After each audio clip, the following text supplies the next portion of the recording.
So the Russians had a secret agent in France for decades. The situation, there's a methane leak that happened in Central Asia that went on for months. And right now, the Russians have this doomsday weapon that's going to go up into space. What exactly are we going to do about that? Let's all panic, according to the media and according to some people that are in Congress. Cut me a break. Today on The Worldview.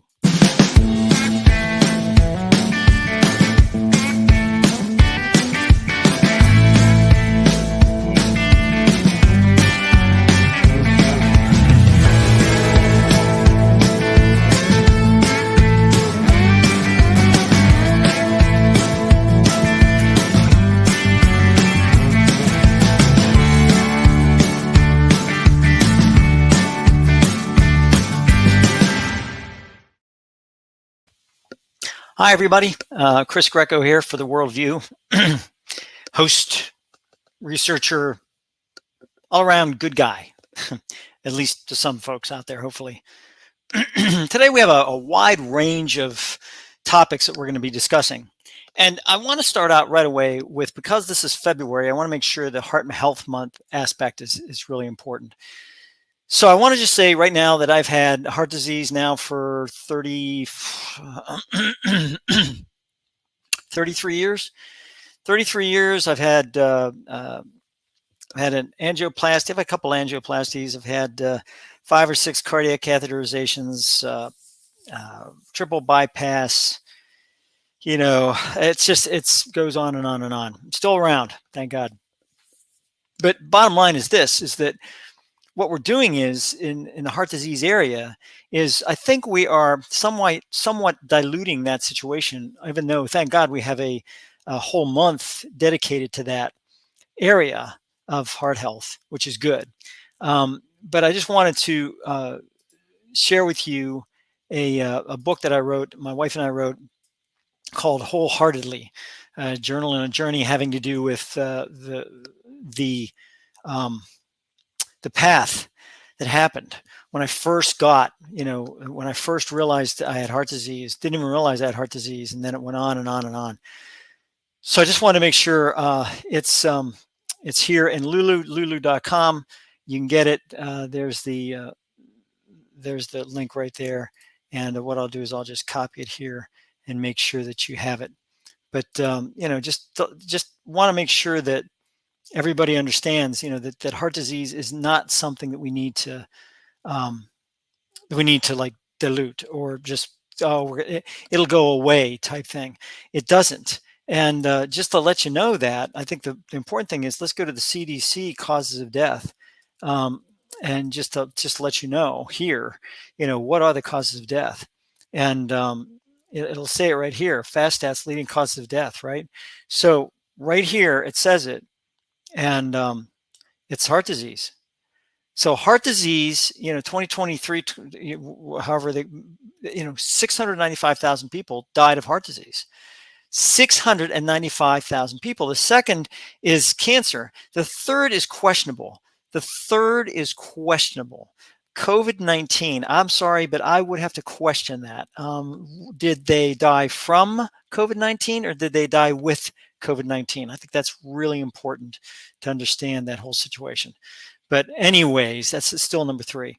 But number 2 is cancer. So we're putting tons and tons and tons and tons and tons and tons and tons of money into cancer. Look at the deaths in cancer. Look at the deaths from heart disease. Now we have the American Heart Association. We have different, we have cardiologists all over the country. We do things for this. But I mean, this is really sad.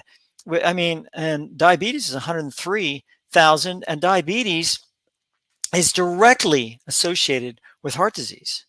Diabetes is directly associated with heart disease. So, I mean, there you have that situation there. I mean, all these areas. So you have to, stroke, cardiovascular, cerebral vascular diseases.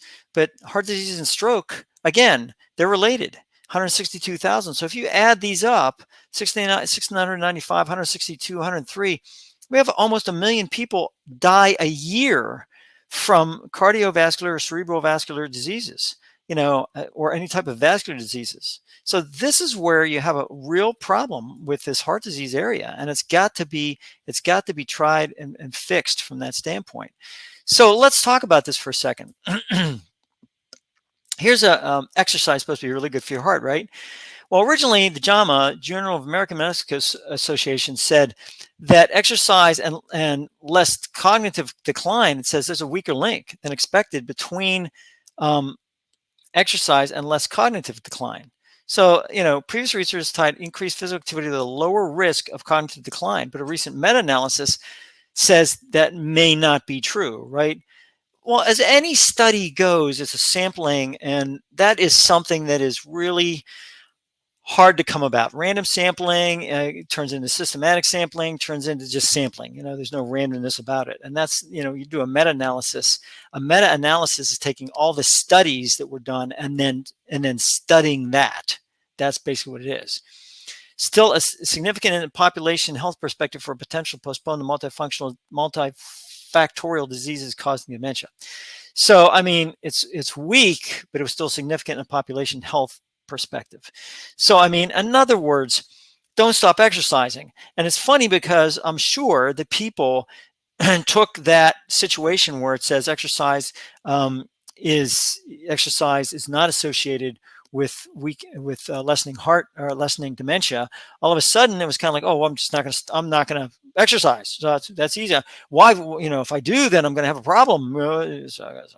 Anyways, so this is, or if I do exercise, no, I don't have to worry about exercising because it's less. There's weaker link between less cognitive decline. Yay!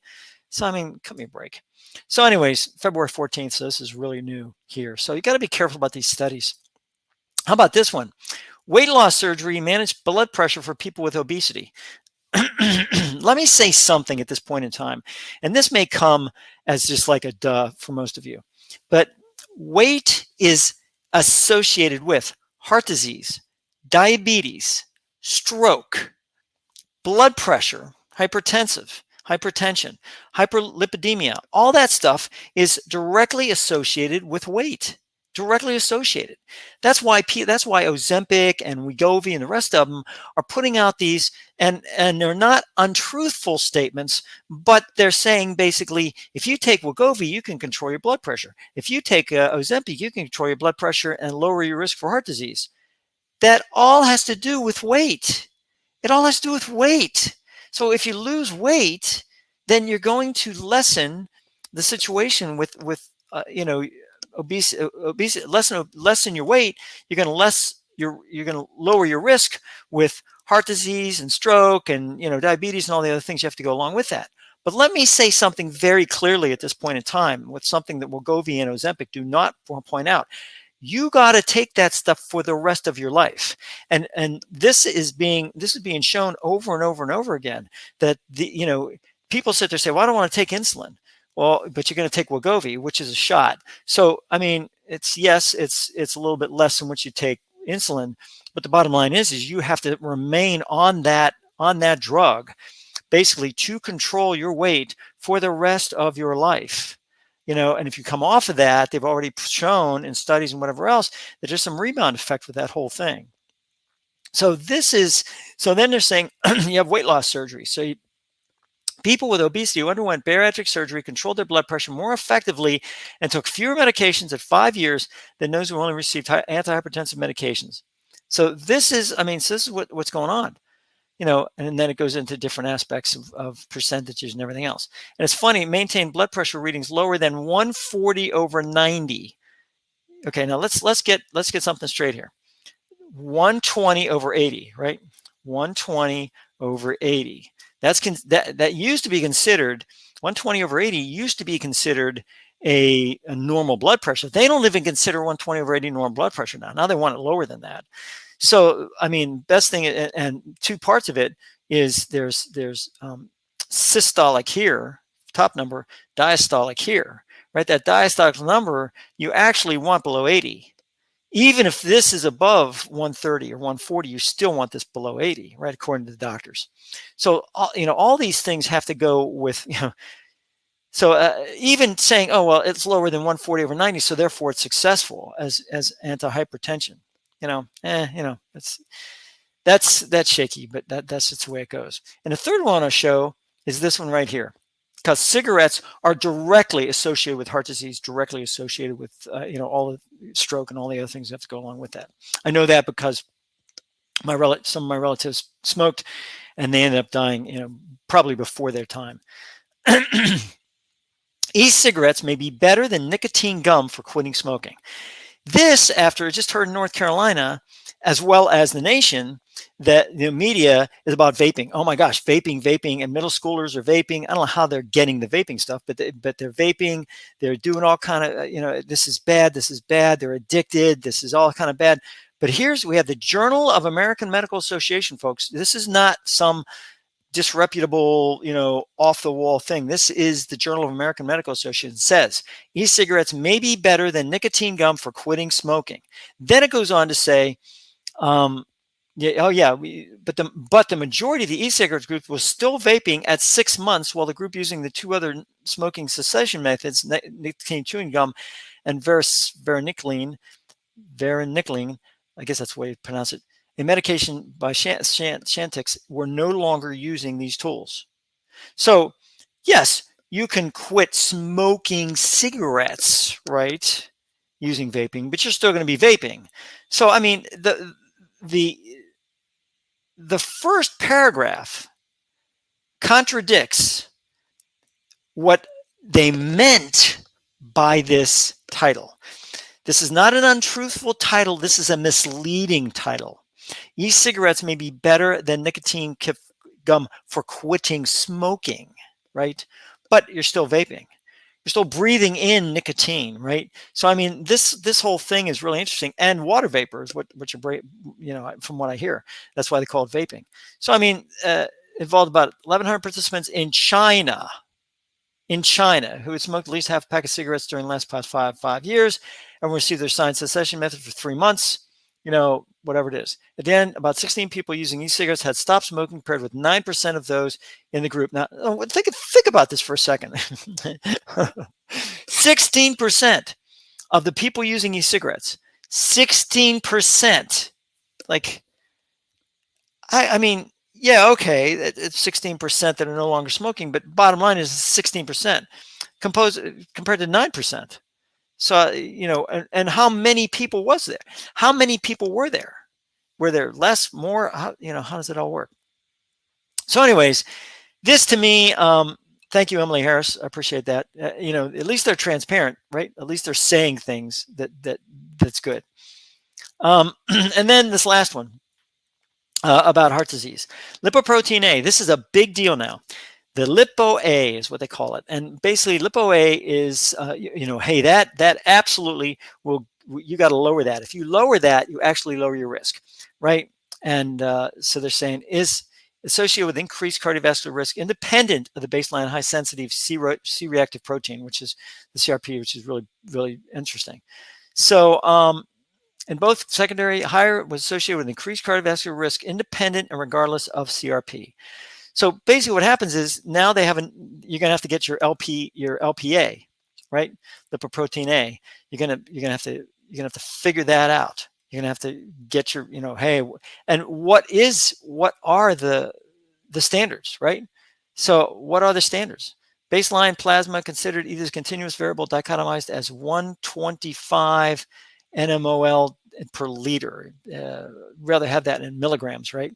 I forget how that's transitioned. I love this. Is sometimes they do this and it's kind of like what is it in milligrams, right? So you have to make your transition here. So what is 20 nmol per liter in milligrams? So we'll just do that real quick here. So here it is, milligram per deciliter. That's what we want. So what do we have? Milligram, understand conversion important, blah, blah, blah. So this is how you do it. Great. I wish they had a calculator. Come on, calculator. Nope, they don't.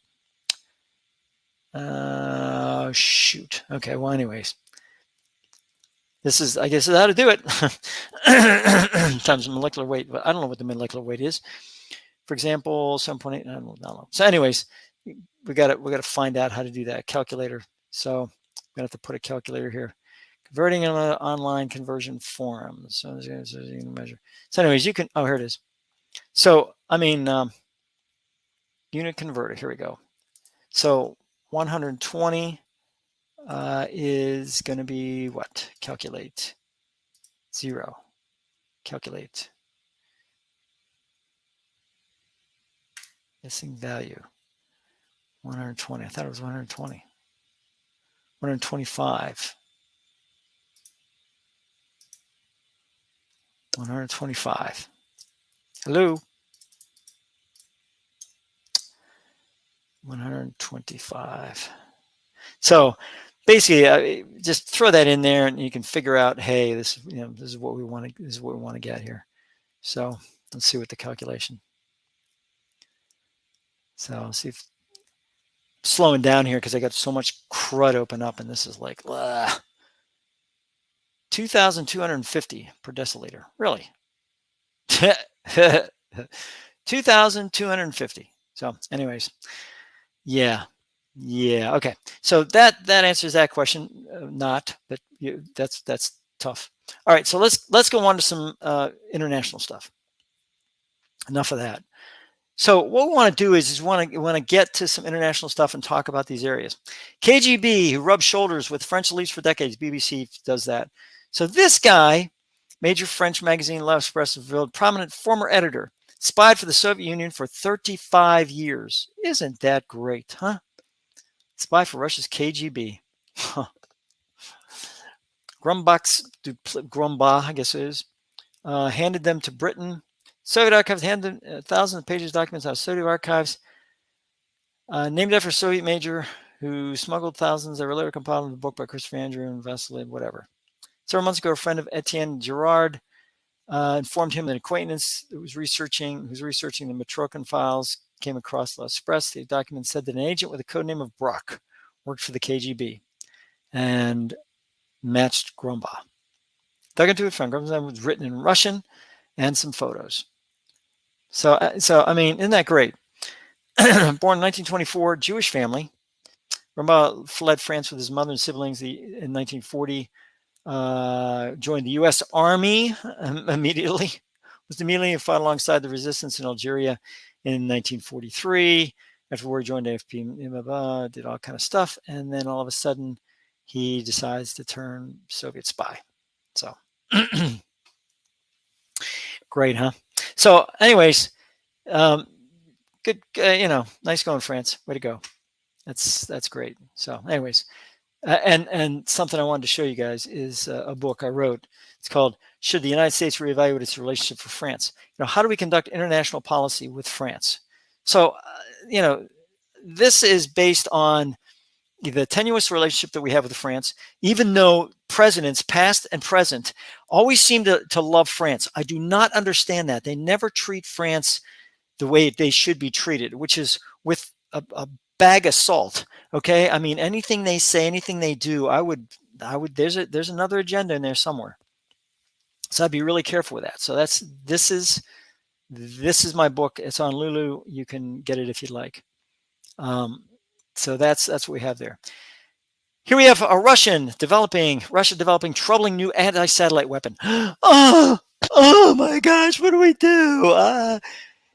Cut me a break. We did this crap with J-Stars, and we did it with the Star Wars, that President Reagan did and all that stuff. I mean, it's really interesting. I mean, the technology is much better than it was in the 1980s, but bottom line is that it's just everybody is panicking about this. Russia has got issues with everything. They got issues with their aircraft, their civilian aircraft. Their civilian aircraft are dropping like flies. I mean, I would not, another thing. So the big thing was hyperspeed weapons. Oh my gosh, hyperspeed weapons, right? It was what do we do? And so I wanted to show you this. Russia's hypersonic missiles, right? Ooh, it was March 2023. Remember that? Remember the panic that was caused? What if they carry nuclear weapons? What if they carry tactical nuclear weapons? What are they going to do with this? Back then, it was what 2 years ago. I said 2 years ago, they're not going to be carrying nuclear weapons because hypersonic produces heat. When you heat up a weapon, it's going to either explode or become docile. That's the way it's going to go. So the only reason that they're firing these missiles is not so much to deliver a payload, but to actually penetrate armor or bunkers or things like that. It's actually like a big gigantic, like a nail gun, right? So we have these situations extremely fast and can evade interception for longer than conventional ones. Yeah. Bottom line is this and that and this and that. But if they're not fly by wire. They have a target. They have a Latin long. The Latin long is plugged into a GPS. The GPS is on the missile and it's fired, and that's the way it goes. A lot of people are sitting back saying, "Well, just jam it. Just jam that area." Okay, so let me explain something to you here. When a missile is trying, or anything for that, a drone or anything else, is trying to gain a latitude and longitude from a GPS signal, it's looking up. That's where the satellite is. It's up. It's not this way or that way. It's kind of up over this way, maybe a little bit that way, maybe over this way. In other words, it's usually up. If it's over this way, it can be jammed because you're basically at the horizon level. But if it's up here, you got to do what they call side lobe jamming, which means you have to put a lot of power against where you think this thing might be coming from. And if you can do that, if you put a lot of power in there, literally put like an umbrella around it where it can't gain any signals, it'll just go crazy and go nuts and go off target. But unless you can do that, and the hard part is doing that because you got to generate enough power to be able to get that side lobe. So that's the issue with that area. So good luck. It's really interesting how this whole thing is going. But again, Russia's hypersonic missiles, same thing as this doomsday weapon that they got, anti-satellite horse poop thing that they got flying up there. They're probably going to shoot their own missiles down half the time because they don't know what they're doing. So that's how that works, right? So that's their troubling new anti-satellite weapon. Yeah, right. So what are you going to do? What are you going to do, United States Congress? You can put sanctions against them? Yeah, great. That's great. Yeah, that'll work. It worked with Ukraine. Oh, that's right. It didn't. It's Kazakhstan. Methane mega leak went on for months. Now, I haven't heard anything about this in the U.S. media. None. Man, BBC's right on it every time. This is a methane mega leak, right? And this thing went on for months. They're saying that 127,000 tons of gas escaped when the blowout when it started. Equivalent of 717,000 gas cars for a year. That's how much we're talking about, and this is where that's located. And I think let's go to the big map here, real quick, and just point out where Kazakhstan is. There's part of the stans, Central Asia. So whenever somebody says Kazakhstan or Tajikistan or Turkmenistan or any of the stans, usually it has to do with Central Asia. So Central Asia is kind of important when we talk about that, and I think it's important just to talk about it, and it's really funny how a lot of people don't realize Afghanistan is part of the stans. It's like, anyways. So here's Tajikistan here, right? And what we have to look for is basically the Caspian Sea. So if we look at the Caspian Sea, right? So this is Uzbekistan, and this is Kazakhstan. So this here, right? And when we take a look at this, Kazakhstan, in this area, we're taking a look at some really interesting stuff here. And this is the Kizilorda region, whatever that is. So this is Kazakhstan, and if we go back to the story itself, we'll see that this is Kazakhstan here, and this is the Caspian Sea. Iran is here, right? So, what we have to find is we have to find the Caspian Sea, which is right here. So this is the Caspian Sea here, right? And where they're saying that methane leak was right in this area. I think that's where it is. Yeah, so right in here. It's right in this area, right in here. So, I mean, look where it is in comparison to everything else, right? So we have this area. Look at this. I mean, it's interesting how when you take a look at Kazakhstan, how big it is, right? And this thing is huge. It's a huge piece of ground. I mean, but anyways, that's the Caspian Sea. And the Caspian Sea is really, really, really polluted. It's a very polluted sea. It's, you can see you can sense that this whole area is right in this area. And since we're in this area, let's talk about this. The Azerbaijan-Armenia situation. And this is not good either. There have been some deaths that have come about. Let's see, here we go. 4 Armenian soldiers killed in new Azerbaijan border flare-up. Again, 3 days ago, BBC, nothing in the U.S. media. Why? Because we are so concerned with things that are going on here that we're not putting and Gaza. Gaza is very, very important. But there are conflicts going on right now in this area. So, I mean, this is a border flare-up. This is bad. I mean, 4 people killed. So, I mean, last year, it threw out people from Nagorno-Karabakh. So they just literally, the Azerbaijanis literally took Nagorno-Karabakh back. And you're going to say, gee, Chris, where's Nagorno-Karabakh? There it is right here. It's right in this area. So here's Armenia, here's Azerbaijan, here's Nagorno-Karabakh. They basically have taken Nagorno-Karabakh, and they've told all the Armenians, get out. So now they threw them all out of here. So they're back in Armenia. Armenia is a ally of Russia, by the way. I just thought I'd throw that out there. Not that Russia's doing anything for them right now. So, I mean, that's sad. I mean, really sad situation. French citizenship row engulfs Indian Ocean island of Mayotte. Speck of France in the Indian Ocean become the latest battleground of the laws of immigration. As now a department or county of the Republic, which means in theory that the same rules apply or anywhere else in France. There we go. Visiting the island, the Interior Minister, constitutional changes effect is now to be pursued by government. Crucially, the end of birthplace citizenship would apply only to the island of Mayotte, not to France as a whole. So now they've changed the rules. French changed the rules. It's funny how it's all about they were the ones who gave us the Statue of Liberty. Just thought I'd point that out. Give me your tired, your poor, right? I thought that was interesting. Putin says he prefers Joe Biden over Donald Trump in the White House, but because Joe Biden is more predictable. You wonder if predictable means controllable. I don't know what that means. Anyways, so he prefers Joe Biden. Yeah, okay. So what does that mean? I wonder if he's going to be putting. I wonder if Russia's going to be putting disinformation out so that against Donald Trump. Don't know. I don't know. Finally, ransomware attack hits dozens of Romanian hospitals.